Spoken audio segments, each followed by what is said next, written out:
মানে সেখানে আমাকে মাথার পিছনে যে পরিমাণ আঘাত করা হয়েছে।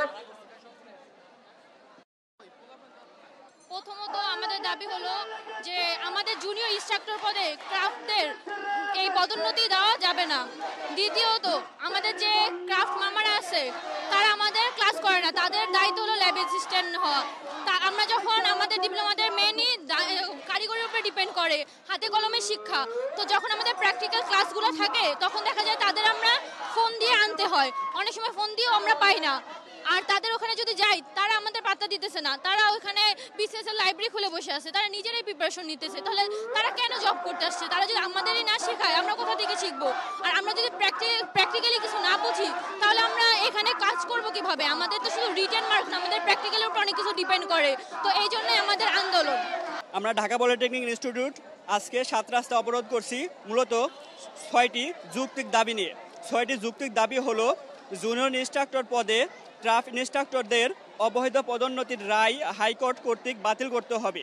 পাশাপাশি ক্রাফট ইনস্ট্রাক্টর পদবি পরিবর্তন এবং মামলার সাথে সংশ্লিষ্ট স্থায়ীভাবে চাকরিচ্যুত করতে হবে। 2021 সালের রাতের আধারে নিয়োগপ্রাপ্ত ক্রাফট ইনস্ট্রাক্টরদের নিয়োগ সম্পূর্ণভাবে বাতিল এবং সেই বিতর্কিত নিয়োগবিধি অবিলম্বে সংশোধন করতে হবে। এবং আমাদের 2 নম্বর দাবি হলো ডিপ্লোমা ইন ইঞ্জিনিয়ারিং কোর্সে যে কোনো বয়সে ভর্তির সুযোগ বাতিল সহ উন্নত বিশ্বের আদলে 4 বছর মেয়াদি মানসম্পন্ন কারিকুলাম নিশ্চিত করতে হবে। একাডেমিক কার্যক্রম পরবর্তী প্রবিধান থেকে পর্যায়ক্রমিকভাবে সম্পূর্ণ ইংরেজিতে চালু করতে হবে। এবং আমাদের 3 নম্বর দাবি হলো উপসহকারী প্রকৌশলী এবং সমমান 10ম গ্রেড এর পদে 4 বছর মেয়াদি ডিপ্লোমা ইন ইঞ্জিনিয়ারিং ও মনোটেকনোলজি হতে পাশকৃত শিক্ষার্থীদের সংরক্ষিত করতে হবে এবং সেখানে শুধু ডিপ্লোমা ইন ইঞ্জিনিয়ারিংরাই 10ম গ্রেডে আবেদন করতে পারবে। আমাদের 4 নম্বরটি দাবি হলো কারিগরি শিক্ষার বৈষম্য এবং দুরবস্থা দূর করার পাশাপাশি দক্ষ জনসম্পদ তৈরিতে কারিগরি শিক্ষার্থীরা মন্ত্রণালয় নামে স্বতন্ত্র মন্ত্রণালয় প্রতিষ্ঠা করতে হবে। আমাদের 5 নম্বর দাবিটি হলো কারিগরি সেক্টর পরিচালক সহকারী পরিচালক ও বোর্ড চেয়ারম্যান উপসচিব সবাইকে কারিগরি শিক্ষা বোর্ডের আদলে আনতে হবে। ঢাকা পলিটেকনিক সহ দেশের বিভিন্ন পলিটেকনিক আজকে এখানে 2700 অবৈধ ক্রাফট ইনস্ট্রাক্টরদের যে রায়ের পরিবর্তে আমরা এখানে মাঠে নেমেছি। আপনারা জানেন 2021 সালের রাতের আধারে নিয়োগপ্রাপ্ত যে ক্রাফট ইনস্ট্রাক্টররা তারা একটা রিট করে আদালতে, সেই আদালত তাদের পক্ষে রায় দেয় এবং 33% কোটা পূর্ণবহাল রেখে তারা 10ম গ্রেডে পদোন্নতি পায়। তাহলে কথা হচ্ছে নতুন বাংলাদেশে, স্বাধীন বাংলাদেশে কিভাবে সেই আবার কোটা পূর্ণবহাল হয়, এটা আমাদের প্রথম দাবি। দ্বিতীয় দাবি আমরা কোনো বয়সে, যে কোনো একটা সময় ছিল 2000 সালে বা 2001 সালে দিকে, তখন যে কোনো বয়সে আমাদের ডিপ্লোমায় ভর্তি হতে পারতো, বাবা বা চাচার বয়সে লোকজন আসতো, কিন্তু সেটা আমরা এখন নতুন বাংলাদেশে এবং নতুন কারিকুলামে 2016 এবং 22-এর প্রবিধানের আলোকে আমরা সেটা যে কোনো বয়সের মানবো না, মানে যে কোনো বয়সে আমাদের আসতে পারবে না। 3 নম্বর যে দাবিটা ছিল যে আমাদের ইঞ্জিনিয়ারিং যে সেক্টরে ধরেন আমাদের আছে ডুয়েট, সারা বাংলাদেশে জেনারেল শিক্ষার্থীদের জন্য যেখানে অসংখ্য বিশ্ববিদ্যালয়, কুয়েট, চুয়েট, রুয়েট, বুয়েট এগুলো অনেক আছে, কিন্তু আমাদের মাত্র একটা আছে ডুয়েট, যেটা 120টা আসন। ধরেন আমি ইলেকট্রিক্যাল ডিপার্টমেন্টের স্টুডেন্ট, সারা বাংলাদেশে এই বছর যদি আমি ধরি 20,000 স্টুডেন্ট বের হবে, তাহলে আপনি কিভাবে ওই ডুয়েটে 120টা সিটের পরিবর্তে 20,000 জনকে তাহলে কোথায় দিবেন?